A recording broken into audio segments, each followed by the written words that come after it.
మనం ముందు శ్లోకాల్లో కుటుంబం అంటే ఏంటి అనేది అర్జునుడి మాటల్లో విన్నాం. కుటుంబం అంటే మనుషులు ఒక ఇంట్లో ఉంటది కుటుంబం కాదు. వాళ్ళ మధ్య ధర్మము, నీతి, సంస్కారము, గౌరవము ఇవన్నీ కలిస్తేనే అది కుటుంబం అవుతుంది అని మనం తెలుసుకున్నాం. అయితే ఇలాంటి కుల ధర్మాన్ని, ఇలాంటి కుటుంబ ధర్మాలను నాశనం చేసిన వారికి కలగబోయేటువంటి స్థితి ఎంత దారుణంగా ఉంటుందో అర్జునుడు 43-44 శ్లోకాల్లో చెప్తాడు. 43వ శ్లోకం చూద్దాం. దోషైరేత్తై కులఘ్నానా వర్ణ సంకర కారకైః ఉత్సాద్యంతే జాతి ధర్మా కులధర్మాశ్చ శాశ్వతాః. ఇక 44వ శ్లోకం చూద్దాం. ఉత్సన్న కులధర్మాణాం మనుష్యాణాం జనార్దన నరకే నియతం వాసో భవతీత్యనుశుశ్రుమ.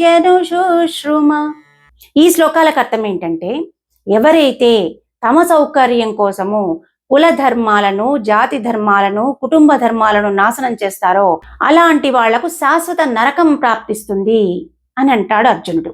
అంటే ధర్మం లేని చోట శాంతి ఉండదు, బాధ్యత ఉండదు, బంధాల విలువలు అంతకన్నా ఉండవు.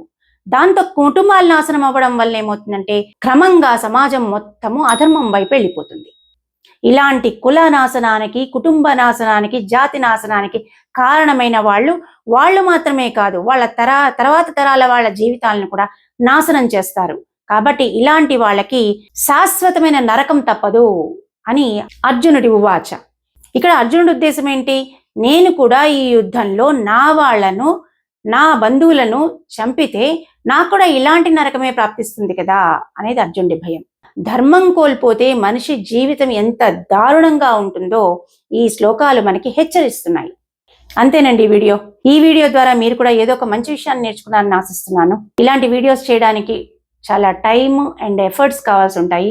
కాబట్టి మా వీడియో కనుక మీకు నచ్చినట్లయితే తప్పకుండా లైక్ చేయండి, షేర్ చేయండి. మన ఛానల్ని ఫస్ట్ టైం చూస్తున్నట్లయితే సబ్స్క్రైబ్ చేసుకోవడం మాత్రం మర్చిపోవద్దు. మన ఛానల్లో వచ్చేటువంటి ప్రతి వీడియో మీ దాకా రీచ్ అవ్వాలి అంటే పక్కనున్న బెల్ ఐకాన్ని ప్రెస్ చేసి పెట్టుకోండి. ఛానల్లో వచ్చేటువంటి ప్రతి వీడియో మీరు ఈజీగా చూడగలుగుతారు.